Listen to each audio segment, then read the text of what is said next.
Chercheurs et chercheuses de vérité, salam alaikum. Je fais donc la deuxième vidéo par rapport au mot shahada ou shahida ou shahada et le mot martyr. Le mot martyr, comme je vous ai dit dans l'ancienne vidéo, c'est un mot qui n'existe pas dans le Coran, mais Allah il a utilisé les gens qui sont morts pour sa cause, c'est-à-dire au début de l'islam avec le prophète. Il a utilisé par ceux qui sont morts dans le sentier d'Allah. Donc ceux qui ont été tués dans le sentier d'Allah. Mais le mot en lui-même, martyr, n'existe pas dans le Coran. Et je vous ai dit aussi qu'il y a une différence entre shahida ou shahada. Donc nous allons aller tout de suite dans Surat Youssef pour expliquer le mot. Vous pouvez toujours tout de suite le traduire pour les francophones, faire la traduction exacte. C'est le verset 25. Le verset 26, pardon, c'est le verset 26. Donc, et tous deux coururent vers la porte, c'est-à-dire lui et la femme chez qui il était, Joseph, et elle lui déchira sa tunique par derrière. Ils trouvèrent le mari de cette femme à la porte. Elle dit, « Quelle sera la punition de quiconque a voulu faire du mal à ta famille, sinon la prison ou un châtiment douloureux ?» Joseph dit, « C'est elle qui a voulu me séduire. » Et un témoin de la famille de celle-ci témoigna. Donc, بالعربية قال هي راودتني عن نفسي وشهد شاهد. كاين فرق ما بين شاهد وشهيد وشهيد. شاهد الذي يشهد بالتفكير بالعلم ليصل إلى نتيجة. En français, c'est-à-dire la différence entre shahidun ou shahid. Shahid, c'est un expert témoin. C'est un expert témoin, voilà. Un expert témoin, c'est-à-dire que, comme aujourd'hui dans les tribunaux, il y a l'expert témoin. Par exemple, un expert en biologie, il va témoigner qu'il a fait des analyses d'ADN et puis que c'est la personne qui a tué, c'est bien cette personne. Donc son témoignage est valable parce que c'est un expert. Là, dans ce cas-là, il y a un témoin expert de la famille de celle-ci témoigna, si sa tunique à lui est déchirée par devant, alors c'est elle qui dit la vérité, tandis qu'il est du nombre des menteurs. Mais si sa tunique est déchirée par derrière, alors c'est elle qui mentit, tandis qu'il est du nombre des véridiques. Donc, c'est un expert de sa famille à elle, d'accord? C'est un expert témoin. Il vient témoigner pas parce qu'il a vu, il a vu lui la séduire, mais il va expertiser la chemise, c'est-à-dire la tunique de Youssef, pour donner son verdict, son témoignage. Donc, ils ne font pas la différence entre shahida, shahada ou shahida. Nous, les coranistes, nous sommes des gens qui réfléchissent, qui méditent, nous cherchons, et nous sommes arrivés à ce résultat, dans le verset 26, et il faut traduire par un témoin expert. Et un témoin expert de la famille de celle-ci témoigna. Si sa tunique, à lui, est déchirée par devant, alors c'est elle qui dit la vérité, tandis qu'il est du nombre des menteurs. Mais si sa tunique est déchirée par derrière, alors il faut remplacer par témoin, par un expert témoin. Donc nous allons aller dans un autre... alors j'ai cherché le mot martyr dans le Coran. Le mot martyr, c'est-à-dire Ya ayyuhan nabi jahid al-kuffar.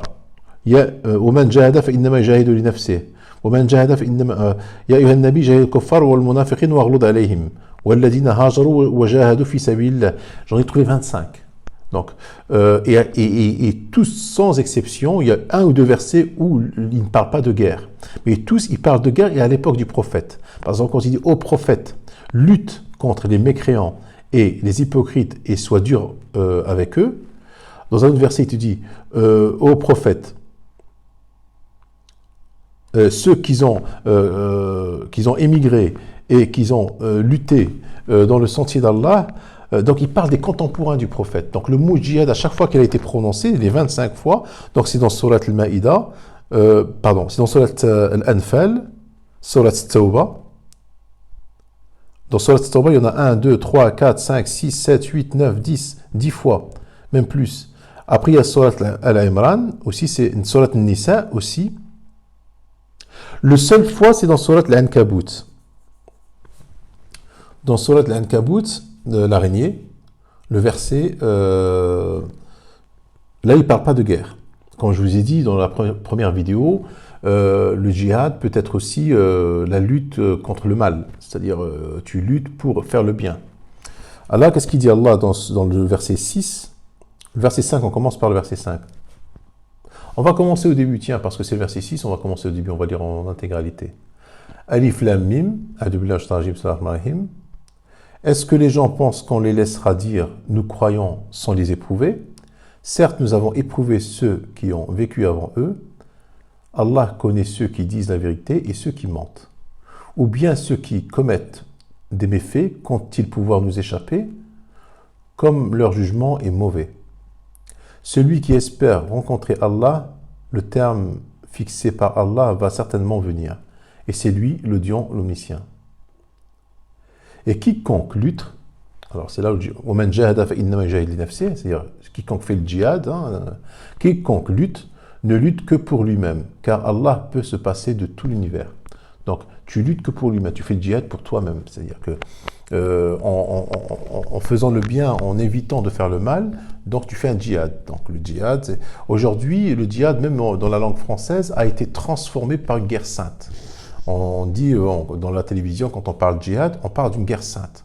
C'est pas ça le djihad. Dans le langage coranique, c'est pas ça. Le djihad, c'est une guerre que le prophète, c'était une guerre où le prophète devait se défendre. Allah lui a donné ce droit et il devait se défendre à cause d'Allah. C'est-à-dire défendre le prophète, c'est défendre Allah, c'est-à-dire défendre le message, le messager, c'est-à-dire avec quoi il est venu. Donc c'était une guerre pour la cause d'Allah. Ça, c'était à l'époque du prophète. C'est pour ça que je vous ai dit dans tous les soirs que je vous ai cités, 25 fois c'est cité, et à chaque fois c'est cité pour Allah s'adressait aux contemporains du prophète et au prophète lui-même, et pas au messager. Attention, il dit Ya ayyuhan nabi, comme j'ai fait la saga, la différence entre Nabi et Rasoul. Ya ayyuhan nabi, jahid al-kuffar. C'est-à-dire, le sunnite, le wahhabite, il va dire Allah, il nous parle de djihad dans le Coran, il nous demande de nous défendre et de tuer les kuffars. Il m'a semblé voir Metmati, Mamar Metmati, là, en train de faire une dernière vidéo sur ça. Et lui dit que là, par moment dans le Coran, on est dans l'offensif. Mais il n'a pas lu l'intégralité de la sourate. L'intégralité de ça, c'est dans un contexte bien précis. Et il s'agit d'un djihad à l'époque du prophète. Il ne s'agit pas de... Ça n'a rien à voir avec nous aujourd'hui. Donc, il y a un autre exemple de djihad.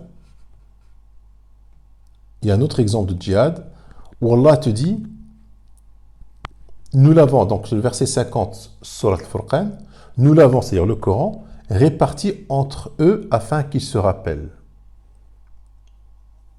Mais la plupart des gens se refusent à tout, sauf à être ingrats. Mais la plupart des gens, les sunnites, c'est de vous, la plupart des gens.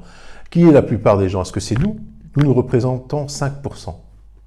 Même pas 5%. Nous sommes vraiment une minorité, nous les coranistes.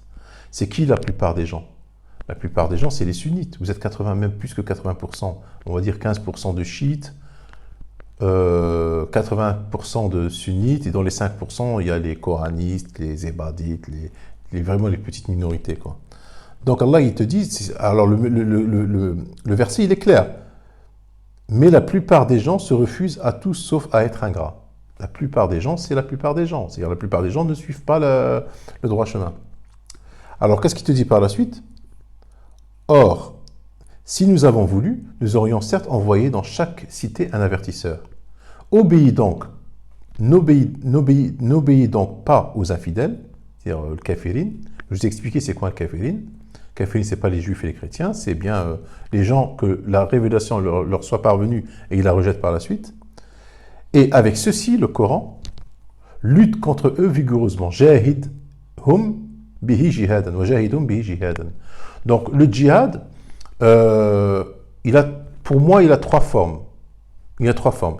Il y a le djihad guerrier, qui était à l'époque du prophète, où il devait se battre pour se défendre. C'était un djihad défensif, et c'était pour défendre la cause d'Allah. Une fois que que Allah, son message est arrivé à destination, que Allah a gagné, et que le prophète est mort, le djihad est terminé, le djihad guerrier.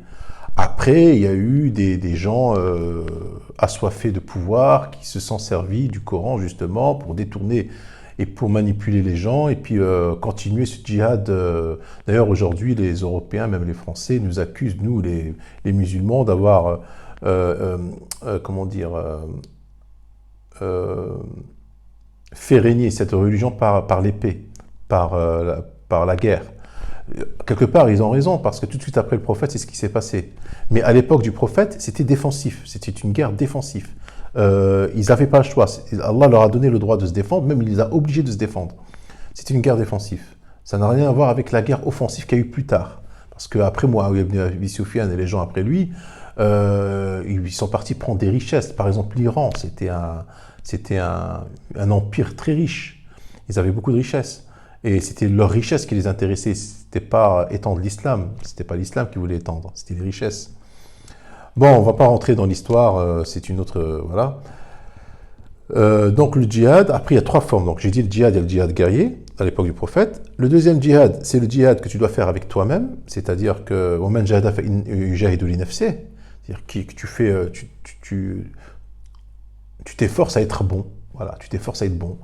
Tu t'efforces à ne pas faire de mal. C'est ça le djihad, tu luttes, c'est une lutte. L'homme, il est ingrat en lui-même, il fait du mal. Et le troisième djihad, c'est le djihad que tu dois combattre, ce que je fais moi sur YouTube, combattre le kafirin, c'est-à-dire les mécréants.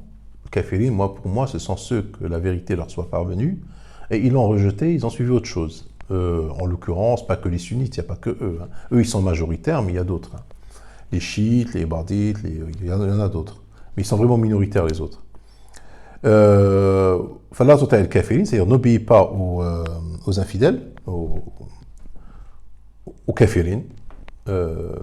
Wajahidhum, c'est-à-dire lutte contre eux, avec ceci, c'est-à-dire le Coran, jihada, vigoureusement.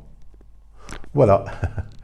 Donc, je pense qu'on va arrêter avec cette histoire de shahid, shahada, et cette histoire de djihad.